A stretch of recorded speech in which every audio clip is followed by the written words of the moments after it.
What's up everybody, I'm HoopsandHipHop and welcome to a more relaxed video. Of course, as we await Generation 8, one of the things that fans are most excited to see make a return to the series are gym leaders. In Generation 7 we got the whole island challenge system, and while it was an interesting change of pace at first, I think it's safe to say that pretty much everyone prefers the gym challenge and wants to see it make a return to the Nintendo Switch in Generation 8. With that said, I have decided today to go ahead and rank every single gym leader in my own opinion from worst to best. Now, obviously there are a lot of gym leaders, being 6 full generations of them, and in this video I have decided to include the trial captains as well, because even though they're not technically gym leaders, they do account for that role in Pokemon Sun and Moon. Now, I'm not going to be ranking the gym leaders based on their strength or their teams or anything like that. It really is all just going to come down to my personal opinion of their character, their personality, and their role in the Pokemon world as a whole. So hopefully you guys will be interested to see which gym leaders I like the most and which gym leaders I like the least. With all of that being said though, why don't we go ahead and just check it out. Here is my ranking of all the gym leaders and trial captains in Pokemon. Okay, so including trial captains, there are 62 gym leaders total as of the recording of this video. And sitting at the bottom of the list at number 62 is Berg of the Castelia Gym. And let me tell you, in my opinion, Berg is just the most forgettable and bleh sort of gym leader that there currently is, so he gets the bottom of the barrel on this list. Following him up at number 61 is Lima, and if I had to describe every single gym leader in one word, Lima's word would be eh. Coming up next is another trial captain, and that would be Lana, and Lana's character is just really boring in my opinion, and her trial is really short and lacking as well, so she's definitely one of my least favorite. Moving on to number 59, we have Lenora, and Lenora is also pretty forgettable as well in my opinion, and I think that's the reason why she got replaced in Black 2 and White 2. Moving on to number 58, we have Maylene, and Maylene is one of those gym leaders that just tend to be pretty forgettable for me personally. Moving on from there, we have another trial captain, and that would be Sophocles. Now, Sophocles isn't really a character that I necessarily hate, but he gets the low end of the totem pole just because there isn't really a whole lot to him at the same time. At number 56, we have Karina, and I think Karina just has a really weird design that just isn't really very attractive to me personally. I think this is also the reason why they gave her the honor of being the character that introduced you to Mega Evolution to kind of make up for her lack of coolness as a character. Moving on to number 55, we have Marlin, and even though Marlin is kind of a cool laid-back dude, I don't really think he's that memorable of a gym leader because he was kind of just squished into the very end of Black 2 and White 2.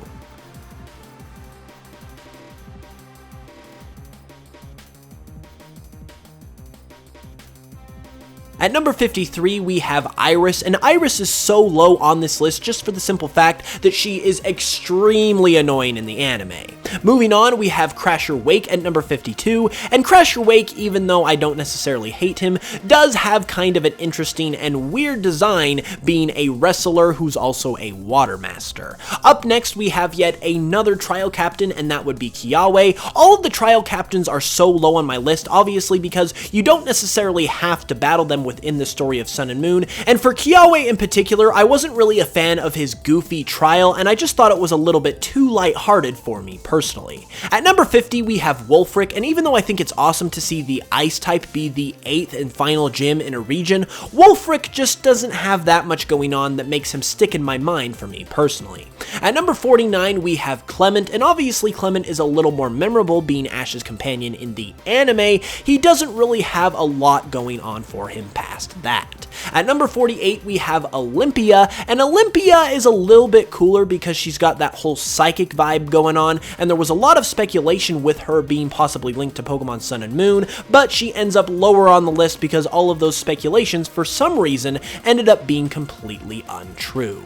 At number 47, we have Ramos, and Ramos is definitely one of the more forgettable gym leaders of all time, but he makes it all the way to 47 just because he's kind of a jolly old man, and I think that's cool, I guess. At number 46, we have Silent, Chili, and Cress, and even though Silent is really annoying in the anime as well, I think they get a little bit of bonus points for having a unique trait, and that there's 3 gym leaders in one.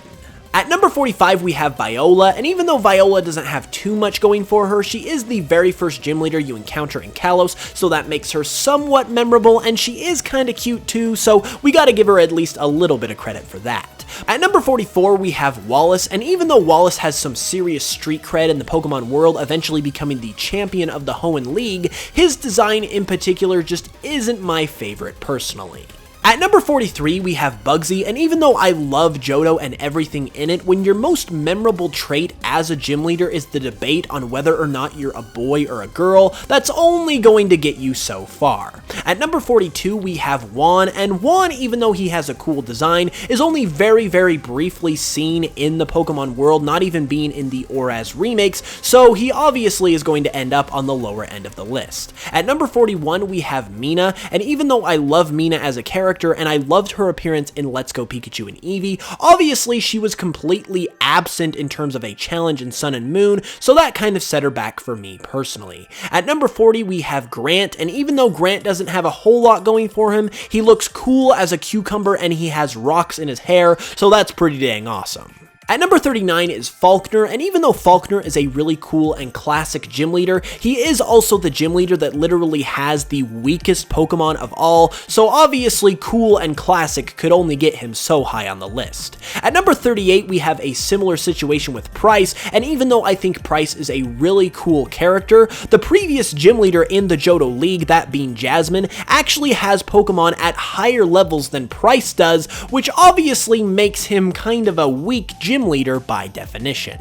At number 37 is Gardenia, and even though Gardenia is cute, I think she is also memorable for the simple fact that she is one of, if not the only gym leader that actually has a starter Pokemon on her team.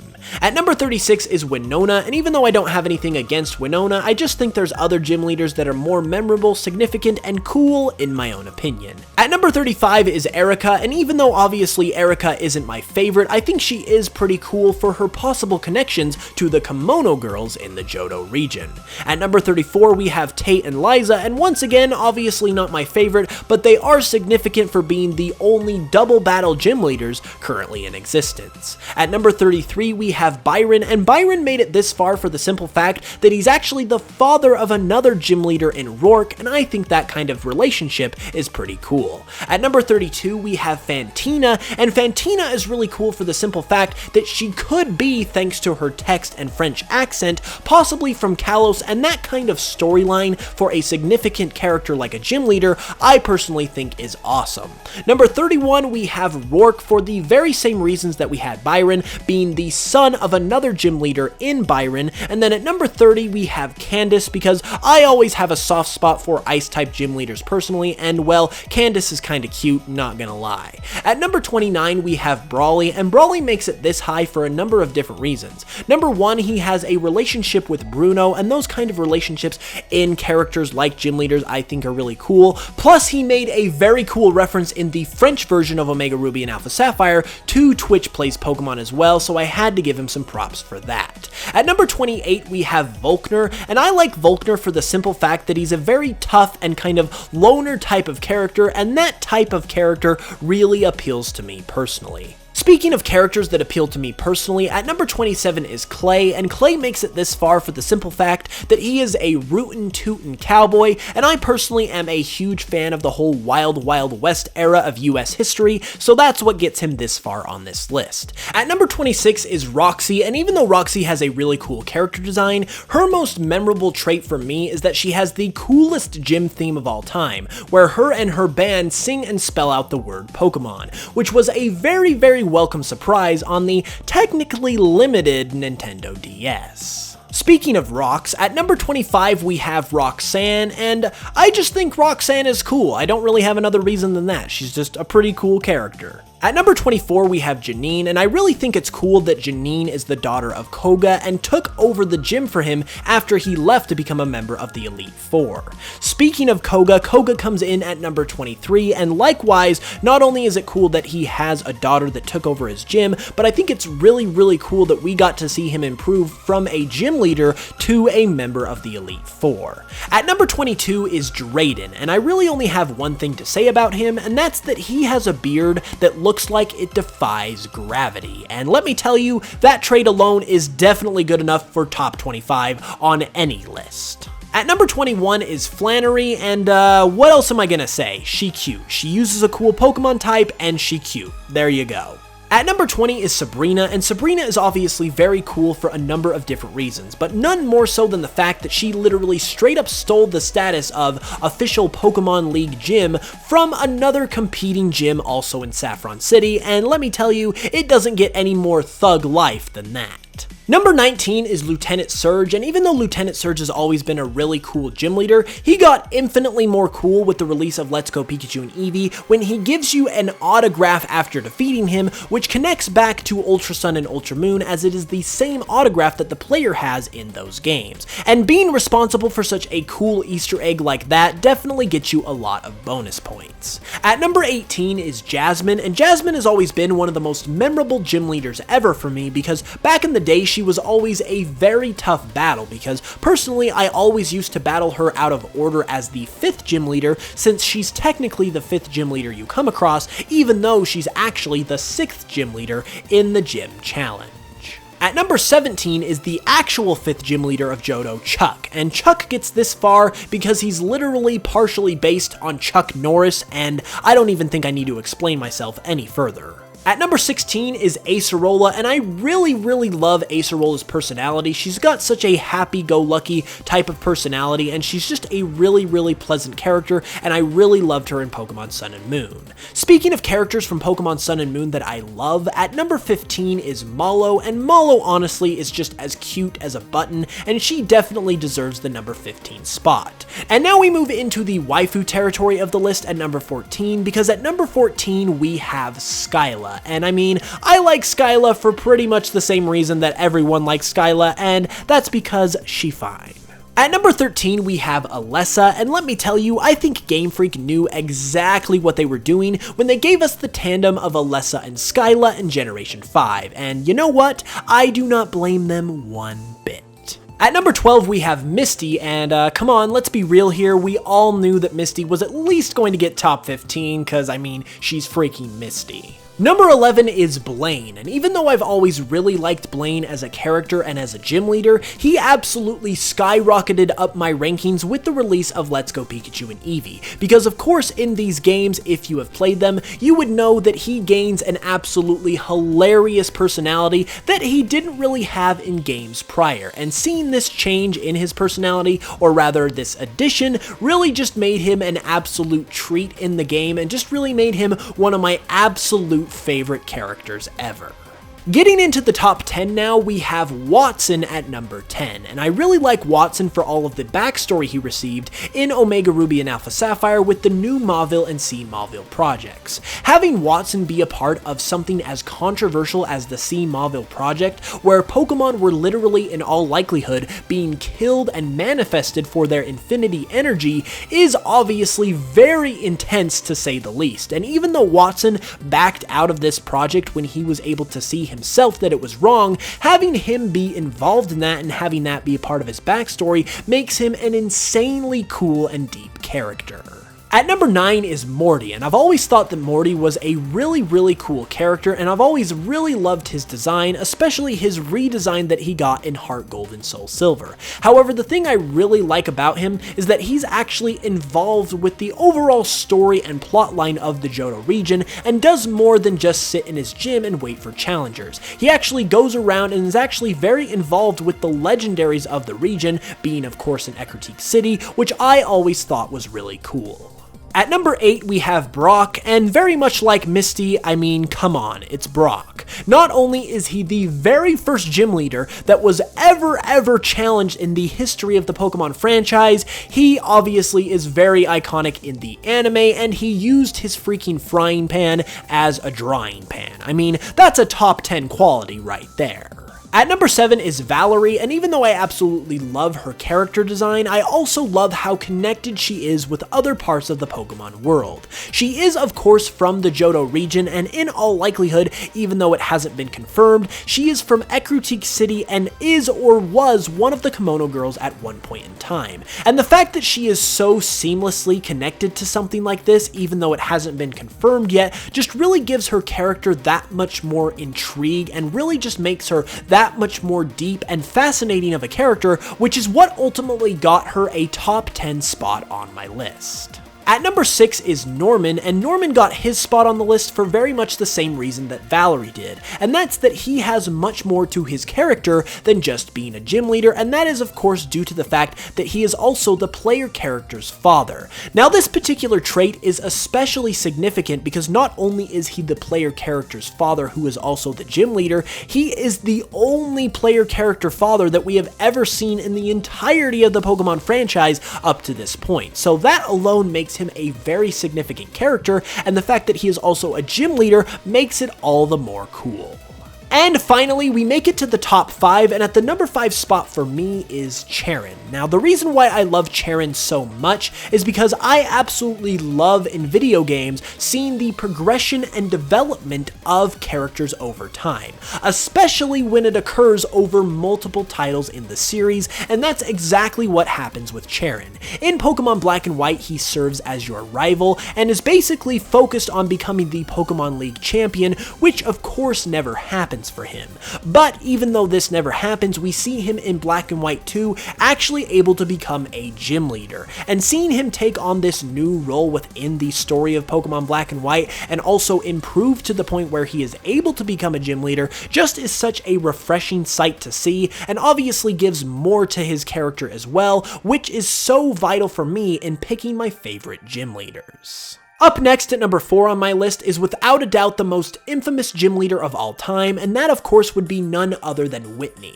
Now obviously Whitney gets a lot of credit for being that infamous gym leader thanks to her Miltank, but she also gets a lot of credit for being the subject of a lot of my recent videos on the channel. Through researching for various videos on my channel, I have got to learn and hypothesize a lot about Whitney, which has really made her that much more of a fascinating character for me. In particular, if you would like to know more, I would highly recommend checking out my 10 Johto Facts You Don't Know video that I very recently made, because in that video I uncovered a lot of specific details about Whitney's character that not only were not known, but also aren't really talked about a lot in general, and it just makes her that much more awesome of a character, which is why she gets the number 4 spot. At number 3 is Giovanni, and I really don't think I need to explain myself too much here. Not only is Giovanni the final and most powerful gym leader in the entire Kanto League, he also doubles as the leader of Team Rocket and the creator, more or less, of Mewtwo, and all of those things combined together make Giovanni one of the coolest characters in Pokemon of all time, let alone one of the coolest gym leaders. And coming in at the runner-up spot, we have Claire. Now, Claire is in this spot for a number of different reasons. Number 1, she is the final gym leader in my personal favorite region of Johto. Number 2, she uses the dragon type, which is always a plus. Number 3, back in the day, she was a really hard battle, especially thanks to her Kingdra. Number 4, she's actually the cousin of Elite Four member and Johto champion Lance. And number 5, it doesn't hurt that she kinda thick as well, if you know what I'm saying. So all in all, Claire is just a fantastic gym leader and my number 2 favorite overall. And at my personal number 1 spot, my favorite gym leader of all time up to this point is none other than Blue. Blue, of course, is one of the coolest and most memorable characters in all of the Pokemon franchise, and I personally think he is easily the coolest gym leader. He obviously starts off as your rival in Pokemon Red and Blue, and is of course one of the coolest rivals in general. But then he becomes even cooler because he gets to become the 8th and final gym leader of the Kanto League. And the other thing about him as a gym leader that makes him even cooler is that his gym does not have a specific type. He is currently the only gym leader in existence where he does not specialize in one single type and instead uses a variety of types, which not only makes him cooler as I said, but it also makes him way more challenging in general. And all of this stuff together for me, the development, the fact that he is the strongest gym leader, the fact that he doesn't use a specific type which makes him that much more difficult to challenge, makes him in my mind easily the coolest and best Pokemon gym leader of all time. And there we have it, everybody. Those were all of the gym leaders and trial captains in Pokemon ranked from worst to best in my own opinion. Now, I'm sure some of you will agree with my opinion, and I'm sure some of you will disagree, so definitely leave your own rankings in the comments below and give this video a like if you enjoyed it. If you're new to the channel, be sure to subscribe for more Pokemon content every Tuesday, Thursday, and Saturday, and be sure to check me out on Spotify as well if you enjoy Pokemon remixes. With all that being said though, I will be back on Thursday for another video, so be sure to hit that notification bell so you can be notified as soon as it goes live, and until then, as always, I love you guys, and I will smell you guys later.